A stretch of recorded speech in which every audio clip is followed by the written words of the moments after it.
Alright, what's going on, guys? Fresh back from the gym, fresh shower, good to go. Thought I'd hop in just because some people were interested in my thoughts when I was watching the Renegades versus Vitality game on my stream in between Qs and Valorant. So thought I'd open up their demo because they beat OG, which was supposed to be a way better team than them. So just want to look at some of the fundamental things and basically how they beat them. So let's kick it off with the pistol. Just for the record, I have not watched one round of this game. So it's going to be a live reaction right here. Live reaction. Actually, might have to turn down the volume. Volume 0.1. Okay, it's a low volume, but it sounds loud.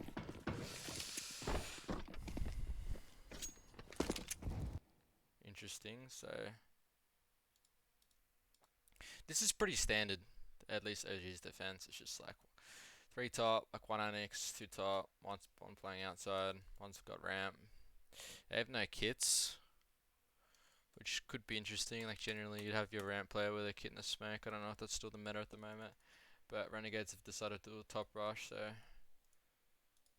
this will be a pretty interesting round. They don't have a smoke for annex unless they've already used it. Where's my cursor? There we go. Demo UI in this game is so good. So good and glad to be back. Never mind. Maybe they use their smoke for vent drop. Unless he be creeped in from the annex smoke. He crept into the smoke. This guy up.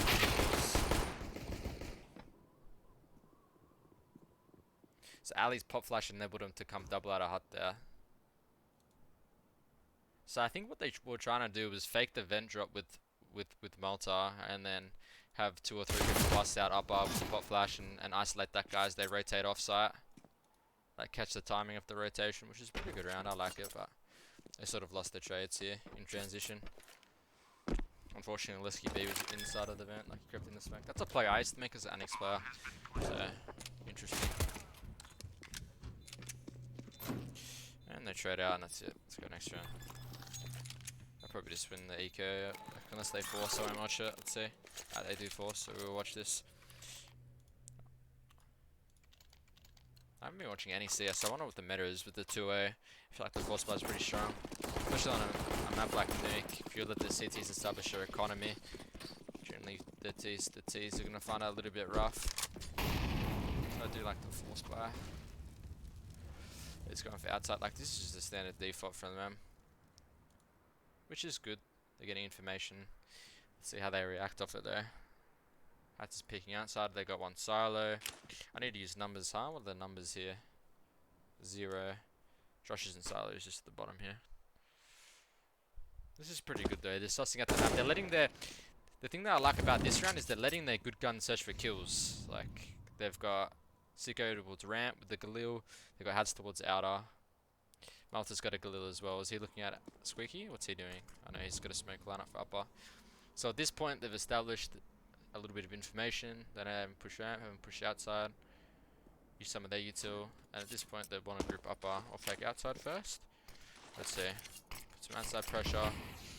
Open the door, work the map. They know one's top hut now, so maybe they don't want to go upper. And they want to ramp up. Or contact. OG's in a pretty good spot, to be honest, to deal with this. They got the guy behind the box here, number 4, who's he? Flames. He's quite committed, but he should be able to get kills. That's kind of unlucky, to be honest. He probably should have got that second kill. Unless KP's there for the trade. Doesn't look. See how he doesn't overextend his body? He understands that he has to play his life field. The way OG lose this round is by overextending it in elbow there. Meant to guys under, so gets the trade. I mean, it's actually a pretty well played round by OG, to be honest. So Lesky-B's got the fast flank, and that's what happens when you don't overextend an elbow there. He holds map control, and he's enabled basically by his teammates. His teammates get the information. So it's like people will be like, "Oh, Mansu, he committed his life there in the corner." Well, he had his teammate to back him up. His teammate had a fucking shotgun, so obviously it's not the best player. But if that guy's got a regular gun, it's a really strong setup. They can crossfire right there, and as you saw, Lesky-B's got the fast flank, so they can activate off each other. It's really good teamwork. I sort of unlucky for Renegades, to be honest. If they had one guy hold the flank, like maybe I should go. I'll go back and look at that round. Actually, I'll go back and see where their lurker was. Because the one thing about this round is like, let's see. So like if outside control, whatever, I'll skip. I just want to see what they stack their numbers. So Liam, is Liam lurking upper or does he go ramp here as well? Yeah, they do 5, man. To be honest, right here, I think the problem with this round is obviously the fact that this guy gets early information, right? Whoever it is, Flames, he gets early information towards ramps. That basically causes the rotation. There's no one lurking outside. There's no one lurking squeaky. There's no map pressure, you know? They're just reacting off the fact that we group ramp, you know? I think the way Renegades probably could have won this round is if they had someone in a position where they could capitalize off the over rotations, right? Because they don't have anyone that can capitalize off the rotations, you see that they're very committed to under here. Like, the round time is quite low, so that's potentially why they felt pressured to basically do a 5-man group. But even if Malta, instead of just going under here, if he trusts his teammates to win the duels, maybe he can go mega, you know? But someone has to hold elbow. Someone has to care the flank. And that basically would have completely changed the round if one person held the flank. Like, the only reason they have to commit under here is because the round time is so low. But if they got the information pretty early and they're pretty slow to react, to be honest. So they didn't have to be in this scenario. But it's unlucky. They got flanked. And that's that. They should have had one person in a position to punish Oleski B there. They should have had confidence in their trades. All those lines are under. Like, they were lacking utility and the round time was low. So that's why they were pressured. But they should win those trades, to be honest. Renegades, that is. Even with, like, Galils and shit. Those are pretty T-favored lines. And now they just eco. Josh Forceball, interesting. He's probably going to try to break their economy a little bit. I wonder if that was a misbuy or not.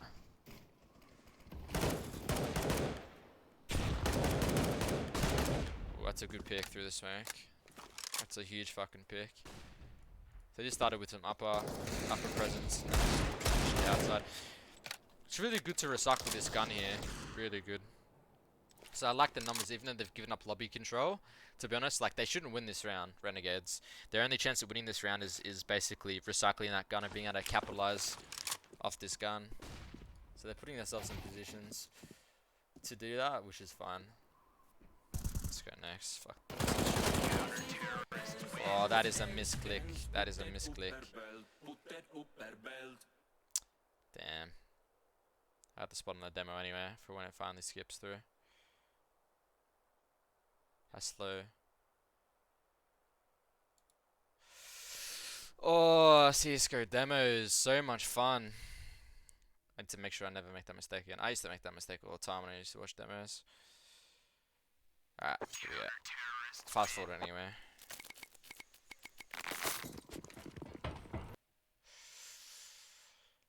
So, what do OG have? OG have an AWP now.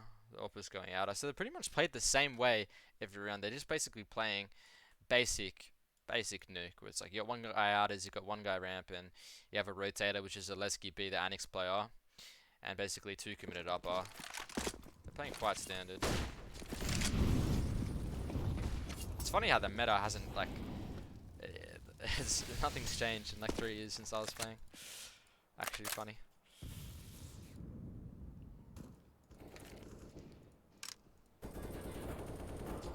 Josh has gone for the Mackie. Wonder what strat they're gonna fucking play that on. Good map control by Renegades. I like how Renegades have approached their T side so far, to be honest. It's been pretty composed. They're putting themselves in positions to win, but they just haven't been able to hit the shots, unfortunately. And they made that one fundamental error on that force buy round that cost them the round. Otherwise, they would have won that round. So default, they do outside smokes. TTs are just getting constant info. Not listening to map control. Let's give these transitioned into the one-way smoke. A little glaive smoke, and punishes the porcelain right there. To be honest, this is land, so, and it's their first land back, but they should be, as soon as they hear that smoke, like that smoke was there like 4 years ago, people using that smoke. Like, I don't understand how that's a meta smoke right there. They shouldn't be getting caught off by that. And as soon as they do outside control, Aleski gets the information. Do they push upper the CTs? Let's see. Let's see what they do. So Valde is playing absolutely standard. He's in a shit spot. Well, not a shit spot, but he's got a shit gun rather, so he has to play close to angles. And he's transitioning around after he uses his utility and he knows he can be flushed out. This is the spot that Josh used to always play. Take notes, Josh. Nice. This is really, I actually really like this play from, who was it, from Liam, just to keep the rotations at upper. But his smoke is shit. I wonder if he does that smoke on purpose, because that's obviously better to lurk out with, but it's shit for the vent drop. Interesting. And off that smoke, they get the information, like the one-way smoke, sorry. And then off this smoke, Valde feels very comfortable not helping his teammate. And off that, they're probably going to double push upper, I think what happens. Yeah. So they made the call to re-aggro upper, which is pretty standard to be honest on Nuke. Pretty standard. Liam gets the first kill on the guy trying to aggro, and Valde's in a good position to capitalize on him. Flames goes for the pick outside to clear the smokes. So like the one thing you see on when people re-aggress areas is you can't have holes in your defense, right? So like if you take map control, say you win these trades here, but you have no one else that can hold the speed up on the other bomb site, there's really no point going for these kills. Because if you get the kills, the T's in theory should win the round because they have all the map control and they can capitalize on the numbers that you show, you know? But I mean, it trades down. They didn't feel comfortable going under or double under, or maybe Sicko just wanted to lurk, I don't know.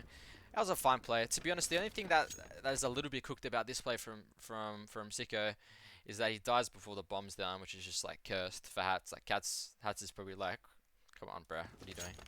But if he gets the kill, man, it's like huge, you know. So it goes both ways.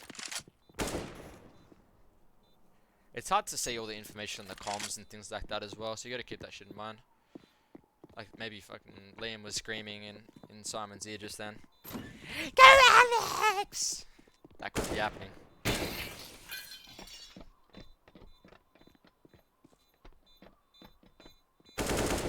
Well played. That was a good 2v1 by them. The economy in this game, you can just buy every round on tier. Like 1 eco. So again, pretty standard. The only thing that's different about this round is Manchu their AWPer, shift 2, give me my demo UI, is playing a different position. And Aleski B is switching up his spot too. He's trying to go over the top of these smokes. So these smokes are like, I don't know, I think I've seen them before to be honest. Those ones that used to do a bit deeper, but those ones are similar to like the phase smokes that they used to run back in the day. So pretty easy for them to deal with. I mean, Aleski B takes a massive risk going for that pick there, but as you can see, like his role on defense is basically rotator. So he has that freedom. Like people like the ramp player, the upper anchor, like the anchors don't have this freedom to be taking the room and aggression. So Aleski B has to make up for that, and that's basically his role in the team. And he's doing it really well, to be honest. He's done the one-way smoke. He's gotten first pick on both gun rounds. It's really huge by him. Obviously on the first one he got traded, but he still tagged the guy for 80 and got all the info. So the AWPer's at ramp now. So I think potentially they put the AWPer towards heaven because he wanted to pick up ramp. And that basically allows the guy, the ramp player, to drop under and care the smokes. Care the under. I wonder if that was their adaptation. I wonder if that's why they ran this setup this round. Flames just under, just jump spotting, got molly, got the lair. If he had a smoke, that would have been beautiful, but he's using it as a conditioning smoke towards ramp, so can't blame him. Renegades at this point.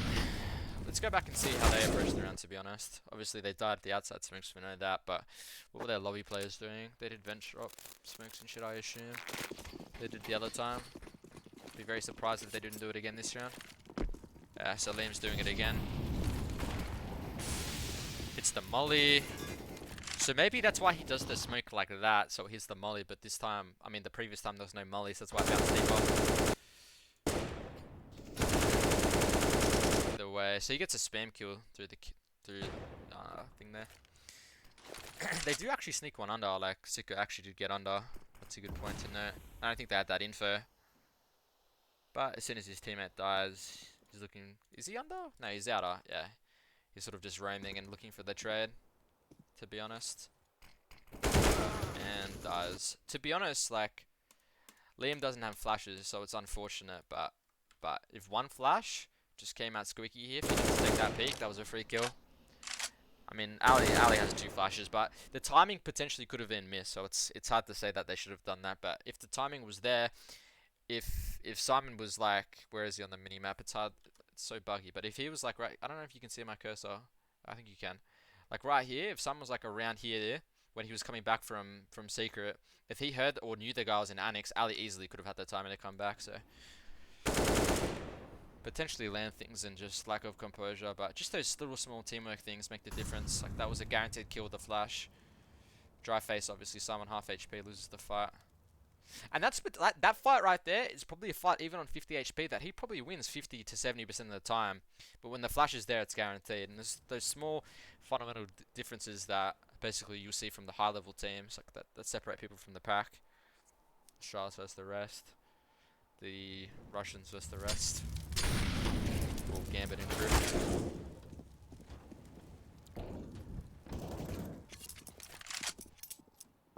This time they actually have someone holding their flank. And that's the difference. They're able to capitalize on that control. And now they can go back to upper if they want. They can literally do anything. This mid round was so much better because they actually had someone holding the flank. I mean, they go back to upper, which is perfect. As soon as Hats gets that kill, right? Like, if we think about the setup, so they had one Heaven that Ali kills, and then they probably have one more upper. They've only played 2 upper, and if Renegades have done their homework, this seems to be a trend from OG. I don't know how often they play, but this is pretty standard the way they're playing. So I assume that Renegades, if they've watched their demos, they know like they play pretty standard. So they're just abusing the rotation. So as soon as they kill Heaven, they vent drop. That Heaven guy gets the information that Multi was vent dropping. Hats is enabled on a lurk. He gets his pick. They go back upper because they're someone had to care under.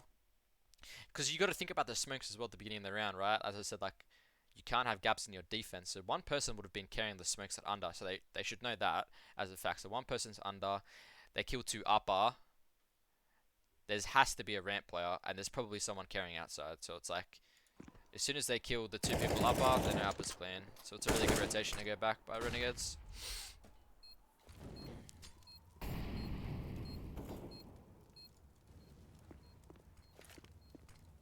Flames, bruh. Honestly, to be honest, like, this is pretty unwinnable. He should just grab the open save. Yeah. I don't know. I think you see the good teams, like, they're in unwinnable scenarios, they don't throw their guns away, bro. If he was able to save an AWP, like, the next round is actually potentially winnable, you know? Where, like, this round right here, look at their economy, they're gonna save. Or force buy, let's see. They could force buy. Yeah, they do force. So if they save that 1 AWP last round, Mansi would have dropped a gun. Flames would have had a gun. Aleski B can force whatever he can force. Like this round would have been this is probably like a 50 to 60%. I don't even know, bro. Like this is not a high chance of them winning. But they still have their AWP up, so if their AWP can set the pace, they have a good chance at winning. Let's see what he does. Let's see what Mantu does this round. Because he needs to get a pick. With this economy, he has to get a pick. He has to dictate the round with his AWP. Let's see what he does. So he's going, yeah, so he's going for the aggressive swing here. Into Secret and holding silo. This is a really good player, especially for the fact that they've been doing outside swings. I like this. So even if they don't come outer with this position, right? Like, because of the way that Renegades have been approaching outside, they're probably not going to just walk outside because they should be under the impression that they can force, and once they establish that they have force, they should know that Manchu could have had an AWP, right? So at that point, they're probably not going to contact lines outside, so they could even stack 3 upper or 3 ramp or like whatever. They can just stack anywhere they want, like ramp or upper, and have like a really dope setup and just retake the other. Like stack upper, retake ramp, or stack ramp and retake upper. We'll do 2-2 if they feel comfortable doing that and have both strong. And have the rotator towards elbow so we can flex. Let's see if Mansu just owns them here. We'll skip this a little bit. They do the outside smokes, like I'm saying. They do the secret molly, and he gets a 2-set. So like, he gets the rotation times. The 2 people ramp drop under. The lurk is in a position. Liam, but like, the lurk is obvious, right? At this point, pretty standard to have a lurk there, so they're very aware of that. And now they're in a position to own them. Yeah. Sort of unlucky, to be honest. Sort of unlucky, because Renegades actually tried to flush him out of secret on that initial line, but he just owned them, bro. He just owned them. But I'll go back and watch that round, to be honest. Let me go back and see. I wonder if they like actually had information before going into that setup, or like outside smokes.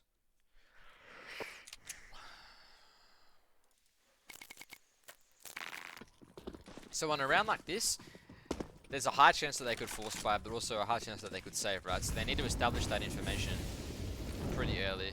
As soon as this team starts using nades and guns, they know that they're force. What map control they're giving them? So they're giving them outer. Renegades are giving them outer as a fact. And they're just not really getting anything. Like, they're dumping their utility. This guy's in hut. This guy's carrying squeaky. They're burning the CT's nades, but they're actually not getting any information. They haven't figured out where the AWP is at all. Like, the AWP could be upper right now. And just because this guy's spamming doesn't mean anything. AWP could be ramp. The AWP could be one of 3 spots. They choose outer. They try to flush him out. Doesn't work, and they get owned. To be honest, like, I think in a round like this, they need to actually understand OG's setup before they go into that set piece. Like, yeah, they probably heard 2 people upper, but that doesn't actually mean anything. You know? That means nothing. That means nothing, because that could literally be standard. For all they know, Mansu could literally just be walking squeaky right now with your AWP looking for a pick. It's like they're doing some upper control, but it doesn't mean anything. Like, they're not getting any information off this presence. They're just dumping their utility in and hoping. They're just hoping that the CTs rotate to this area, or it holds them honest to this area. I don't think they're really banking on the rotations, but they're hoping that the 2 people upper stay and don't move. I don't know.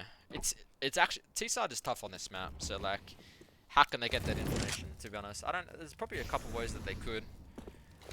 I think they needed Ali. They probably like with Ali's AWP up. Like what are they doing with these smokes? Like what are these smokes? Like Ali's AWPing. Like, what is Ali AWPing right now? He's AWPing the top of the smoke. Awesome. What is this? A $5,000 investment so you can AWP a smoke at the top? Like, that's bullshit. Like, easy way for them to get information if they wanted to get out of control, to suss it out first, is just let Ali peek all these lines. Do the exact same utility like with the molly and flashes, but just let Ali peek all the lines with his AWP. Let Ali peek all of these lines for you, get the information, then you can actually trade. Like, they got owned. Like, Hats should have traded. They got owned. Like, there's no doubt. But like, they're just walking into the AWP. Like, that literally was OG's win condition in this round. OG's win condition was get the AWP to own Renegades this round, and that's what he did, and that's how they won. They get the information. There's 20 seconds left. They know that they have to come in under. Ali's AWP was literally useless this round. Like, it was actually a waste. Like he's going out, he's smoking and going out AWP first. Like, bro, at least let him post mega or something, bro. Like what was the point of Ali buying an AWP this round? Every line was terrible for Ali. Let Ali AWP on top of a smoke. You don't think a rifle can do that? Let Ali run out in the 3v4 and try to plant the bomb, or whatever the fuck he had. Drop the smoke and try to get the under control for his teammate. That was just hopeless, bro.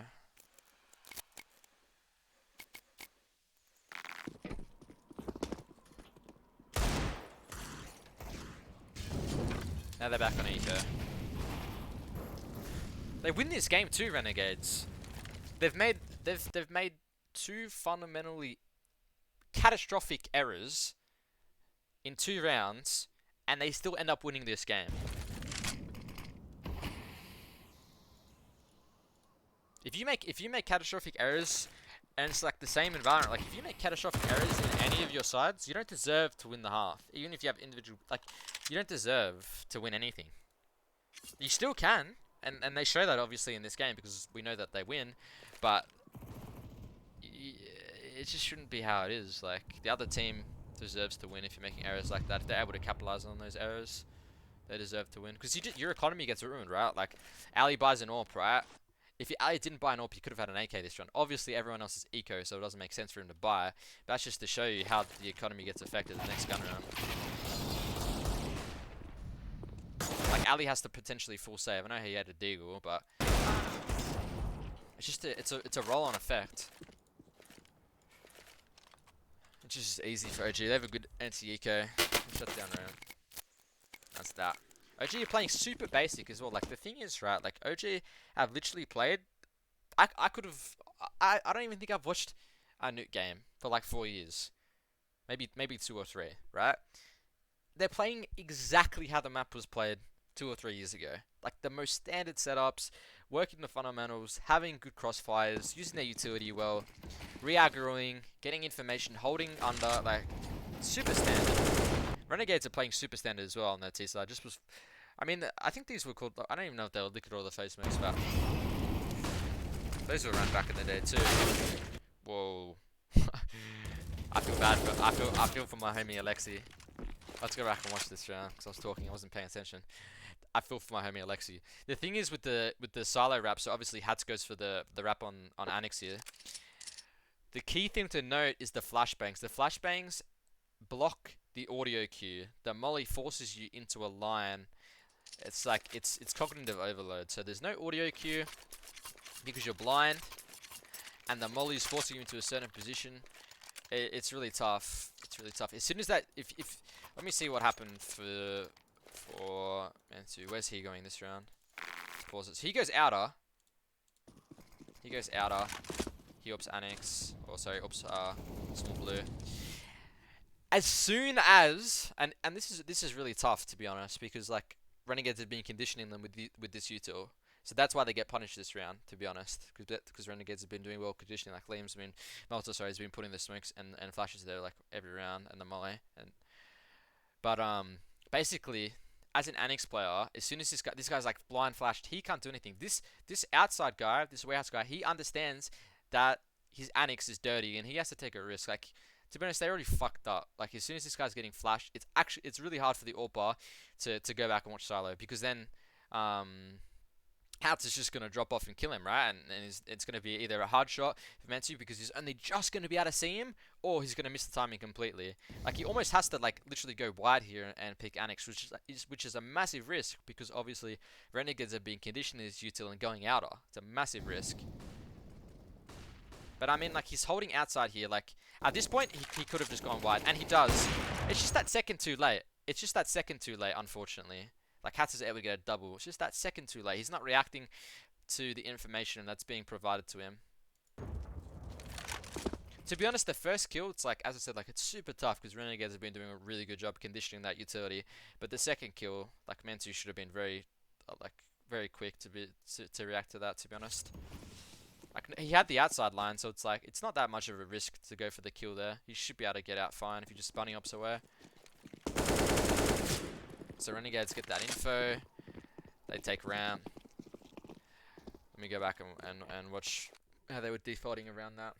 I really like this ramp take, because obviously, and this is something we used to do in Chiefs too, is if you're fighting outside, you flood outside. Like the ramp player, if he's in a position, he floods and he picks up the trades, and it's a concept that people use all the time on different maps. Just that little over rotation. They don't expect that late guy to come, and he's able to clean up and fight with the team instead of just being in a position where he's just holding an angle. He's actually able to trade frag. And Renegades are probably playing into that and going ramp because they think he probably rotated. But let's see what happens. Let's see what information they have to confirm things like that. So Josh does the nade. Sorry, Ins. It's tough for me. Does Molly, spams ramp. They know there's one ramp guy. They know it's rifle too, because he just spam back. Siko's doing lurk utility here. So probably, to be honest, they probably just group ramp because they think it's a good like 4v1 player. And I like this little bust through the smoke here. I actually like it. But again, like the way Ali just runs, I don't know. He's such a staunch player with the AWP, bro. You'd really prefer Ali to be taking these lines that Siko just took. Like, that was an AWP on rifle fight, and Sicko got legged. He was very lucky to get that kill. Ali should be the one taking those initial lines with his AWP. He's just, I don't know, he just sort of was running like a headless chicken. But that's Ali's style with the AWP, so you got to keep that in mind. Like JW, like these people, they're very, or these types of AWPers, sorry, they're very unorthodox, and that's how they are able to dominate games when they're feeling it. But you got to have that balance of fundamentals and understanding when you can do plays like that.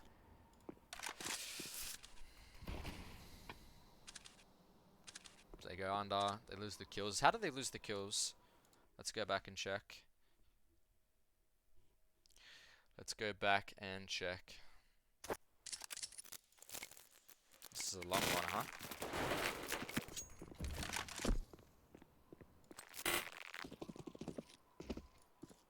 So they have no lurk again, which is interesting. That's fine, they get the kill. At this point, as soon as that elbow guy dies, the CTs have the early info, and they actually beat them on the rotation timing.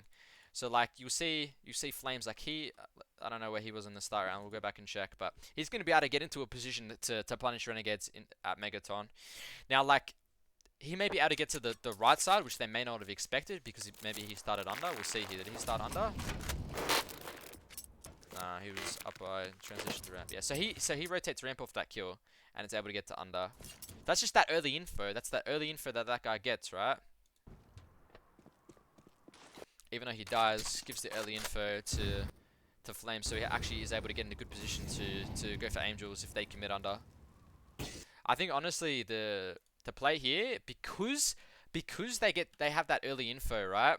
I'll get my console up so you can see the thing better. But because the CTs get the early information, the play is probably to have one guy fake under, he becomes the lurker, and these guys go back and clear upper and go upper. To be honest, that's probably the play. Or these guys triple heaven and go upper.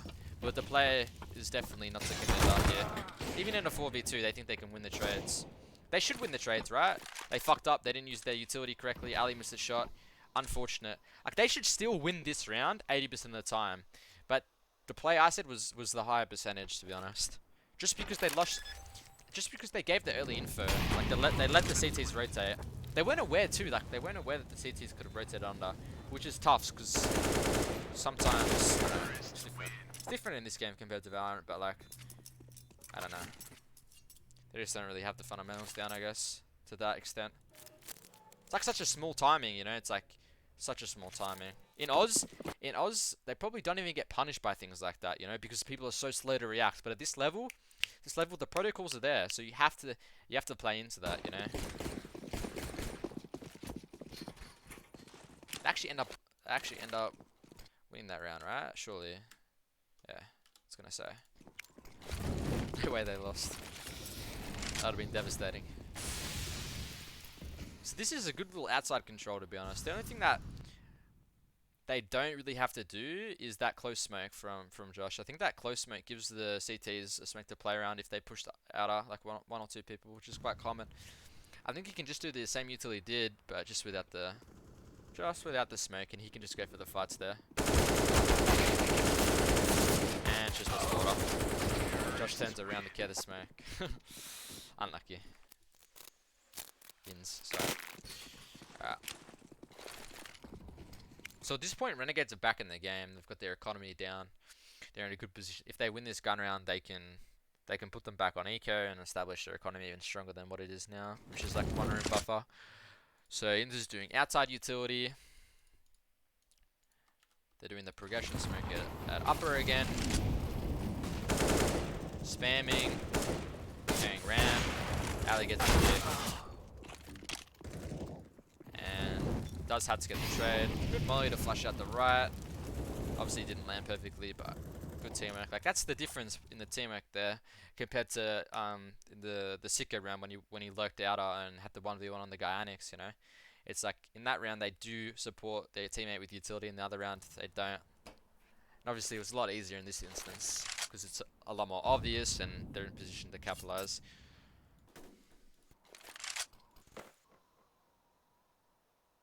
It's hard, man. It's hard to build good teamwork. It's not easy. Ooh.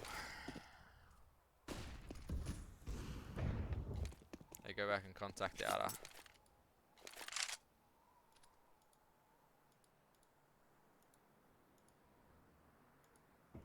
Sicko's carrying the flank, which is nice, but doesn't really mean anything because they can still be in lobby, and he understands that. Malta goes under. This is good, so at this point Malta becomes a lurk. If Malta can pull the rotations and these two can go annex late, which is what they're trying to do, it can be a good round, but we'll see if he pulls the rotations or not.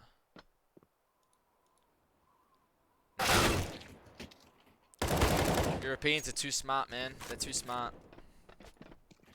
They are too smart.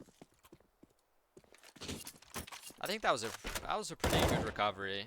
The only thing that kind of was a bit hummus for Malta is the fact that he had no utility. And like OG were also playing to the fact that they were giving them under. Like that was their 4v3 reaction, is to just give them under and care outside. Counter-terrorists win. Unfortunate, to be honest. Let's go next round. Mason's going back to outside with Lesky B. Lesky B is going for the fast secret play and gets spotted and legged. Does the smoke to get out and pisses off. A little bit of spam, yeah. Just controlling under. See, Ali's going for picks this round, which is a lot better. Ali was actually able to use his AWP this round, so that's progress between the AWP rounds so far from what we've seen from Ali. 2 times he was kind of, I mean, the ramp play was actually good if he posted up and understood his role in that set piece, but that round was nice too. Good early aggro. So they do their outside smokes, what they've been doing every time. Put that pressure. Lesky B was already under, so like, the thing with those smokes is they have no one using them, right? We'll see. Josh. I mean, they keep the guy under with these smokes. Like, they definitely keep the guy under with these smokes, but they know the guy's under as well. So, like, it depends what lurk position Inns can get into. If Inns can get into a really good lurk position, this play is quite nice, right? But if he can't get into a good lurk position, then it's kind of poo. And he ends up being able to activate off his teammates, busting up. And then when they trans, and that's the difference right there with Ali. Ali's posted up heaven with his AWP. He's on a good AWP angle and gets the pick. When they bust ramp, he should be posted elbow.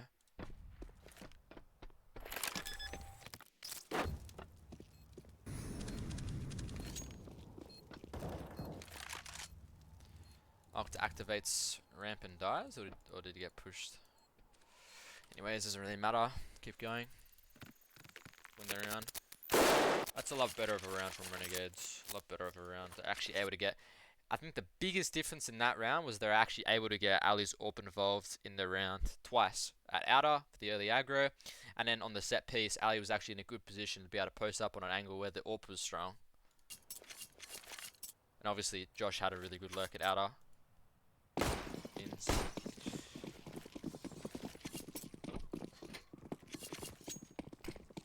She does the smoke. Going aggro. So they've done a force buy here, and notice like when they're force buying, right? So both times they're force buy OG, they're not playing standard. They're playing to their kit. Don't force buy and play standard. That's honestly just a waste of time. Might as well just save at that point. They're making good adjustments. They're trying to get in their face. They're trying to use their utility. They're trying to put their position, their pool guns in positions where they can actually capitalize. That's how you have to play these force buys. Yeah, look at Nico. You can be like, yeah, he pushes and dies, but he's got a deagle. Like, what else is he gonna do? Is he gonna hold back ramp? Like, he's just gonna get flushed out and get shot in the head by an AK. Like, you have to take these types of risks on the low buy, and this is really good by OG. They're disrupting Renegades and actually putting themselves in a position where they can win the round. Unfortunately, Flames doesn't get the trade and dies to the nade. But that was well played by OG, even though they lost the trades. In terms of at least what they were trying to achieve. How they went about it could have been slightly different, right? But the concept was good. And Renegades actually put themselves in positions to punish the aggros, which they've been doing every time, right? Every anti-eco, or at least like the 2 force buys, right? They've played pretty similar. Besides, Josh is actually under this time, and Melter is. Oh, it's Melter actually. Sorry, Melter is under. But obviously, this is slightly different to the other round because Mantu can't buy an AWP, and they should know that he can't buy an AWP.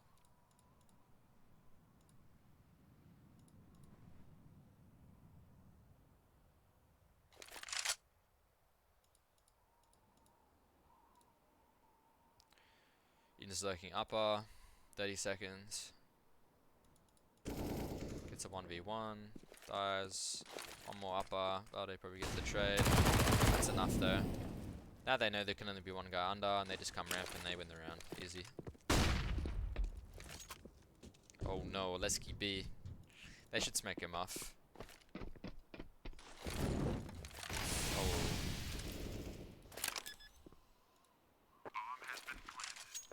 Unfortunate, but easy round to win. Let's go next.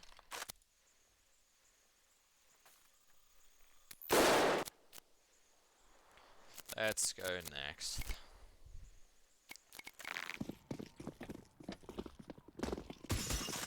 Double eco. Well, previous round was of course, I guess. They did their fast outside smokes, put the pressure up. Ins. See, like these outside smokes are probably way better for eco because they're actually able to take T red safely. You know, like I don't like that close smoke on eco. I don't like it. Getting info because the guy's jumping up. Bounce some utility, and these guys are they're just playing standard. Like they're just playing how they have every other anti-eco, except they're probably a little bit more proactive because they know the CTs have USBs, which is fine. They know Lesky B's got the rifle. Ali's in a position where he can actually help Malta. Another good AWP angle from Ali this time. Josh is understanding that he needs to be passive. He's got information. All his job is to stay alive. Now we're searching for info. Gets in a good lurk spot. Blue's top annex. Just got a silo, and that's round over. Mancy will save or die. Does that. Terrace timeout again. Let's see what they do. So they dropped. Did they drop the AWP this round? So Ali drops the AWP. I mean, they have the economy to probably buy for the rest of the half, but that's interesting. Ali gets rid of the AWP stuff. So maybe they will do a set piece this round. What do they do? Let's see. Rushing upper. Little pace change. Rush. Nice. Good set piece. Good set piece.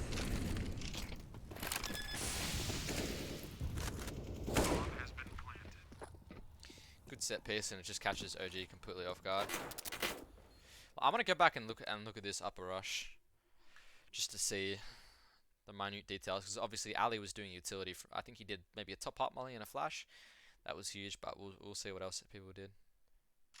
They have numbers hut, or they probably went heavy numbers door and one guy hut maybe.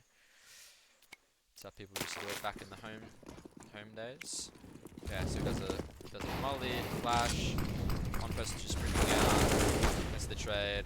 Yeah, so go 3-1. Pretty much 4-1 because that guy got used to hut, I assume. And then Josh goes hut late. Yeah, perfect. Good round. Could use the utility here as well. Keeping the choke points smoked, and this is just the save for OG. They know they can't win this.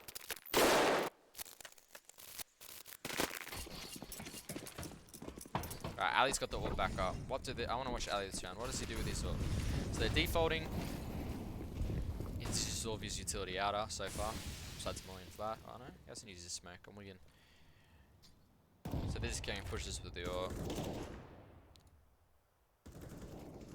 Sats gets a spam kill. It's the second time Body's been spam killed there. That's really unfortunate, to be honest. 2 gun rounds where he gets spam killed. It's really bad. Really, really, really bad. Really good for Renegades though.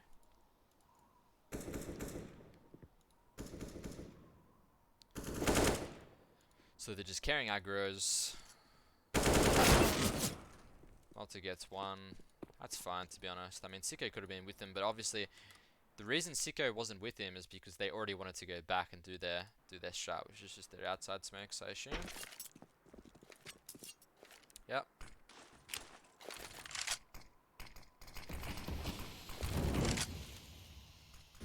And this is gonna lurk around the smokes again.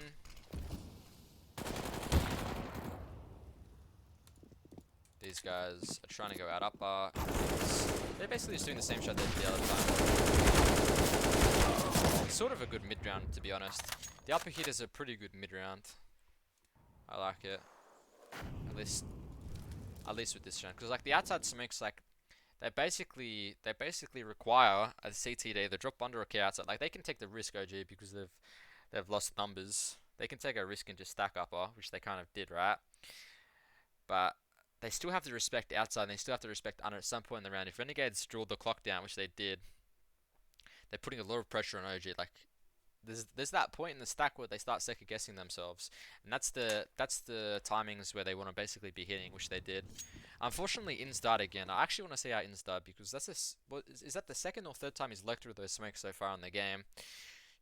He should definitely be having a little bit of variation in how he's approaching his lurk. I mean, like, it's not really, it's more of like an activation play. It's like, he wants to kill Anix and he wants to trade. He wants to be with the team Teltham, which is really good, especially in a mid-round play here. He wants to be involved in the play. He wants to be involved in the play. I just want to see how he does it, how he dies. Just skip to that point, so 43, there's a smoke.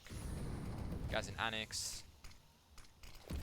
They smoke off Anix, this guy starts spamming. Small blue guy is gonna... Yeah, unfortunate to be honest. I think, yeah, that's what he wanted to do. Mantu's just in a position to capitalize. That's all that really was, to be honest. The only thing is like Inns has to consider that a guy can be outside, but like obviously in this round. He's thinking that he can get the timing, which was very likely that he can time that guy and then he can get the kill and then get traded by the CT blue or whatever you call it, CT red area. Kali goes under. Probably just wins this round. Missed the shot. Doesn't win the round. Misses the second. Ooh, that was a whiff. Unlucky. Unlucky. That was Ali's round to win. Actually got a second shot off too, which is crazy. Who was that? Mantu. Big 1v3 out of him, but this is a huge recovery for Renegades. That should have been an 8-7 their way. They made two catastrophic errors in the early gun rounds. Like force buy and then that one gun round, right? And they were able to come back and to be honest, play the rest of the rounds pretty fundamentally well. There's just some small things that could have been slightly different, but they weren't punished on those things, so it didn't really matter.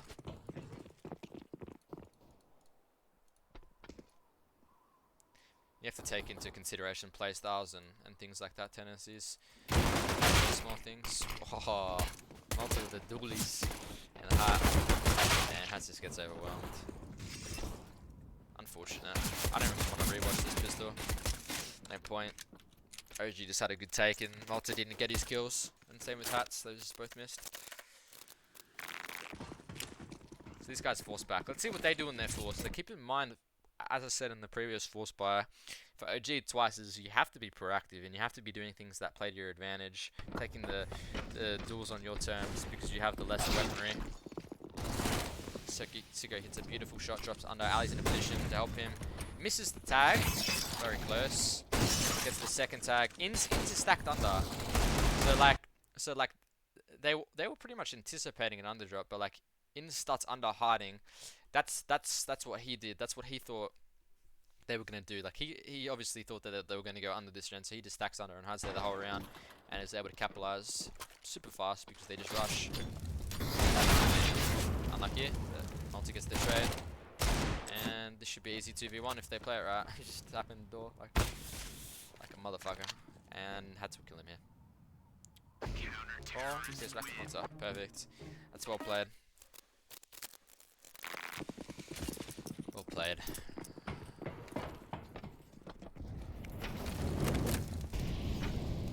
They do lurk smoke.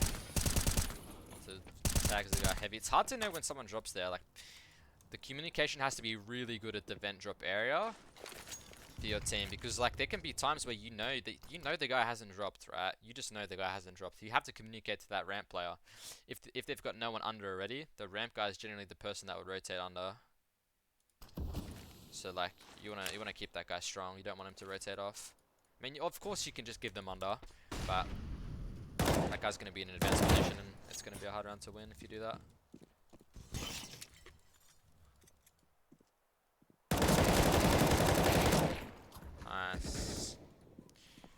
Ali and Hats in good positions to trade off each other. And the ramp guy, look at the ramp guy. Where is he? He went under. Cooker. I mean, he's got a UMP and they got Mac 10, so that's probably why. But it would have been really good if Sicko was towards like Megaton and he could have floated elbow and caught the timing on the third kill. That's just unfortunate though. I don't know why they had two there, to be honest, because they didn't even do outside smokes. I think Sicko was just lost, but didn't matter.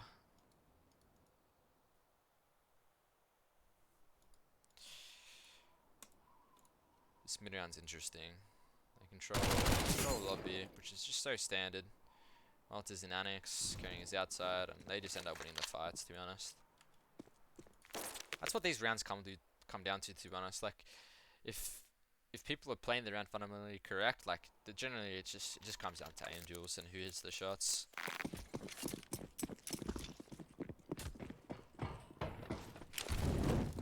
Now Renegades are just in prime position to win this map. Skip the eco when watching it.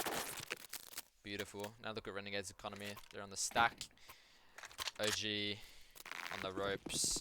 Renegades win this round. That's a huge round for them to win, to just snowball. So this for them plays their Lesky B roll. He plays the outside rotator. And he starts Annex 2 on. So that's interesting. Both players both start towards Annex in their first gun round. Interesting to note though that we'll go back that Sicko didn't play outside, he played around.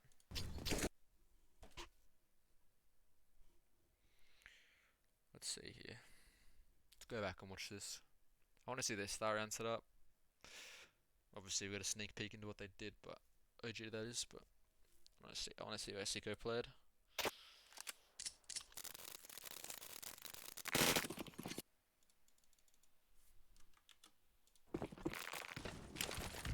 So they just had one drop under straight away, so he picked up ramp.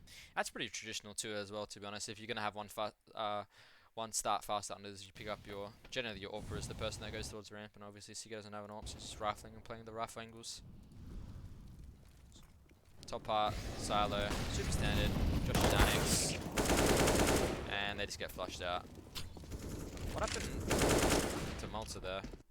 Because to be honest, once Malta dies without getting a kill, or doing good delay utility, and Inz was out of position slightly because he had to get out, it was just unfortunate.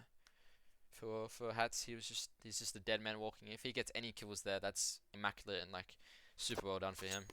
You can't ask that of him.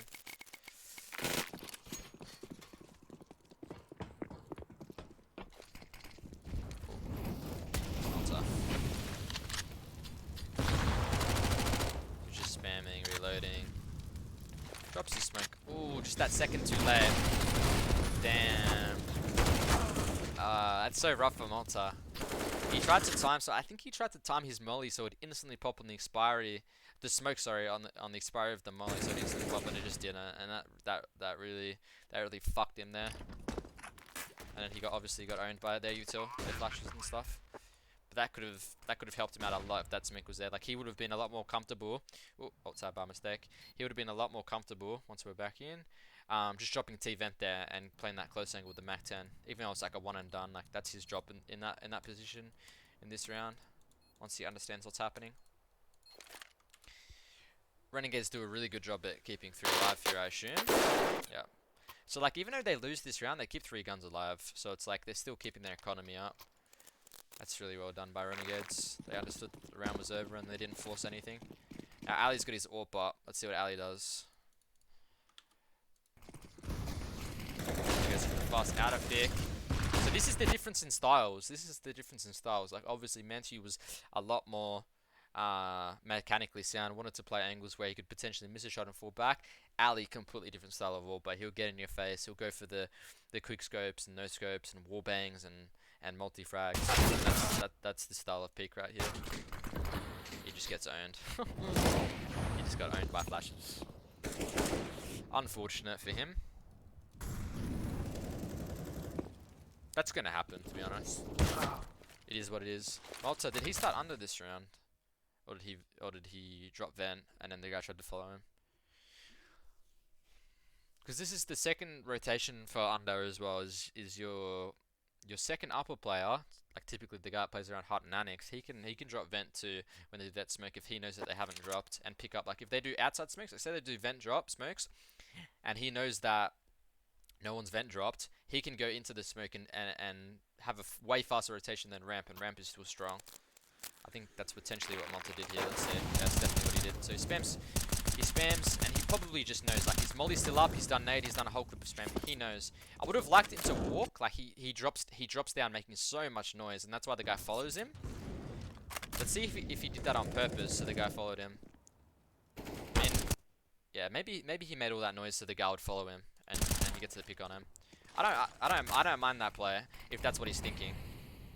But, like, typically you'd probably want to walk that, but making the noise is good to bad out Lesky B to follow him, and he just punishes him for it. So that was, to be honest, that was like a sick play by Malta, if that's what he was thinking. Huge pick to bring it back to 4v4.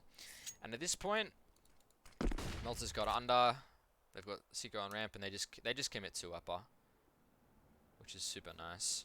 They're in a position where if they get smoked off, they can just retake 2, or both try to flood, go for kills. This is a super nice round. They've got, the reason why I love this setup is because they can flex outer, like they've got like a really nice crossfire basically, and they're not in positions where they can get overwhelmed. Like if Hats is playing back silo, if they hit A, he's trapped. Like he's basically dead. Like he has to get, like best case scenario for him is like 1 and done there, which is like sort of favoring their T's. Even though he dies, like this is beast. Like they're not going to expect ins. Yep, see? Not going to expect ins, and now he knows the third's there and he tags. Knows the fourth's there too. Beautiful from ins. Huge 3k. He knows the guy's there. Second guesses himself, but huge round. That's a really nice setup. Hat's dying there, sets up ins. Beautiful setup. Like that a lot. Let's see what Ali does with his AWP again here. So he gets his AWP back. Goes towards upper. He's going to go for the hut peek. Sort of got blocked. And he's just starting upper to counter the rush. Ooh, missed his smoke. Unfortunate. Josh died towards Annex. I think just got spammed.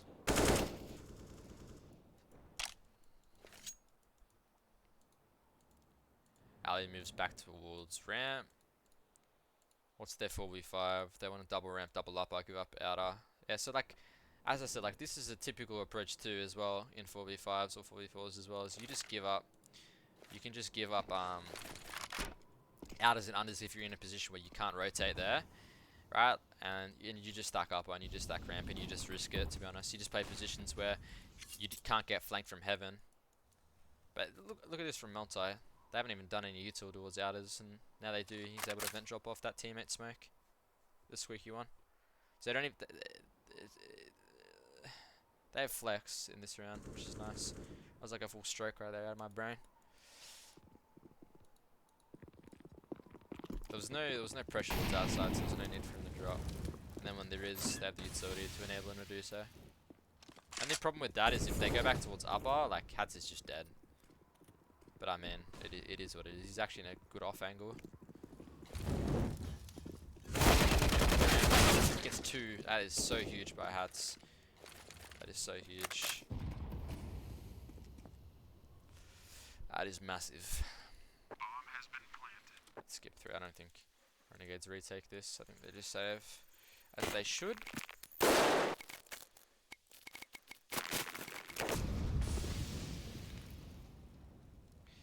Alright.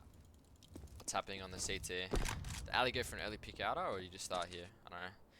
CBF going back, I think he just started here. Josh is going towards Annex, as he's typically been. They've got 2 upper, they've got the guy ramp. So Renegades and OG have a pretty similar CT approach. And as I said, like, it's just very standard, the way they're playing it, to be honest. Just the standard approach. Just like 1-2, or like 1-3-1, or 2-2-1. And then off the info, they got 1 guy under. And just hold the whole map strong. Siko's made a huge push at ramp here. He's got a really good drop-off spot, which pretty much should win them the round if he doesn't get flushed out if they go back to him.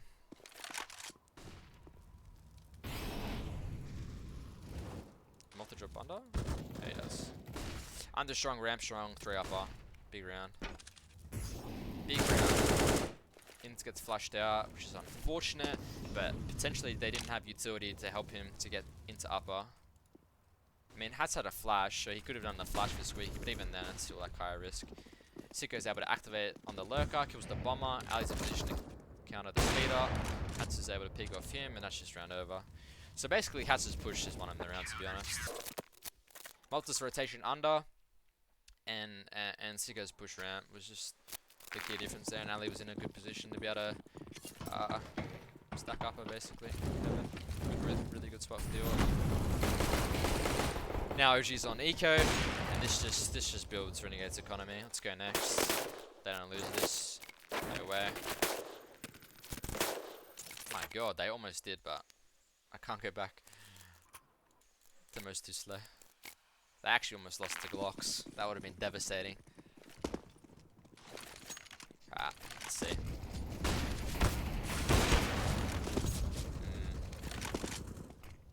And Ali's showing his orb early. Next, it's not bad. Jumping out, trying to get info.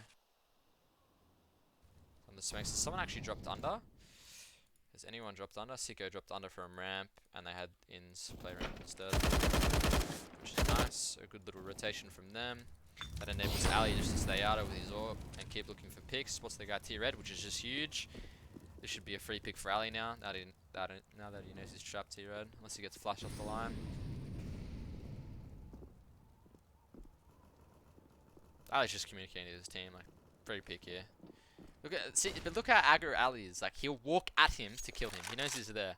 It's a good play, like, in retrospect of the round, but it's so high risk. Huge play from Ali to get the pick here. Let's see it. Beautiful. JW's prodigy, Alistair. Well done there. I rate that high. It's really just shows the confidence of where he's at, you know. Like, that's how he'd normally play. That's good. It's good to see on the international scale that he's maintaining his confidence, which I don't think for any of these players, to be honest, is a problem. Played overseas many times now, and they've had some decent results. The confidence should be there. They just have to make sure they don't make those fundamental errors. That's the difference between them. They have the talent. I mean, like them and the EU teams and NA teams. Is like they've got the talent. They just have to make sure they're playing good Counter-Strike. If they're making good Counter-Strike, they can easily beat all these teams. Like, be a top 10, top 17 in the world. Obviously, at that point, it's like really hard to break through. Wow. Eco. Sicko's just becoming the ramp player. Ali with the orb. So I guess Ali just orbs for them on this map. That's interesting. Wonder why they do that. No, there's no way that Ali's their primary orber. There's just no shot unless they switched it. Pretty sure I've seen Sicko opening a lot though on other maps.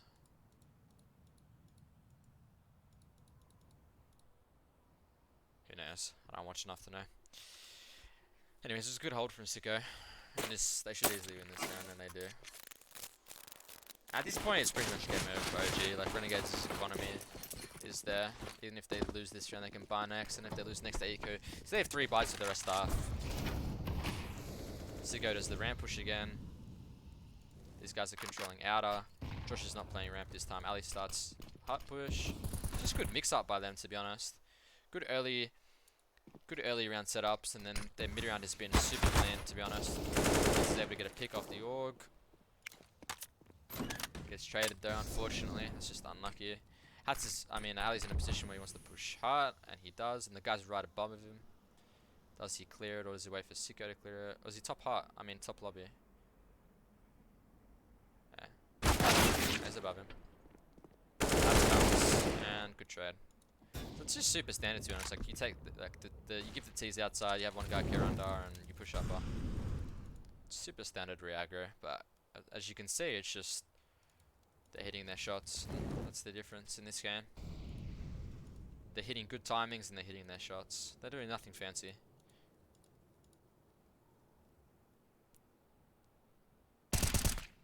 Good re-aggro from Malta. There's just nothing under. And you notice that, like, when Malta's re-aggroing, right, you don't see the Annex player, you don't see Ali keep going looking for picks. You don't see them. You see them hold their area and trade out and let Malta be the person to activate. And then off Malta's information, they can have a really dope setup. And that's it. That's the map over.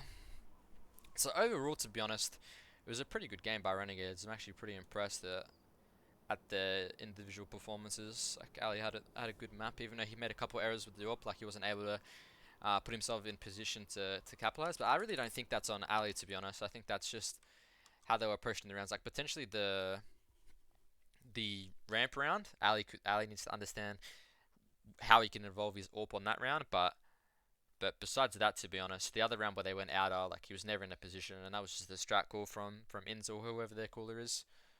He was never in a position to be able to enable his AWP, which is just unfortunate. Never want that as an AWPer. But yeah, boys, I hope everyone enjoyed my analysis of the first map. If you guys thought this was interesting or something you guys want to see more of, I'll hit up the second map. So let me know. Cheers for everyone watching. Peace out, everyone.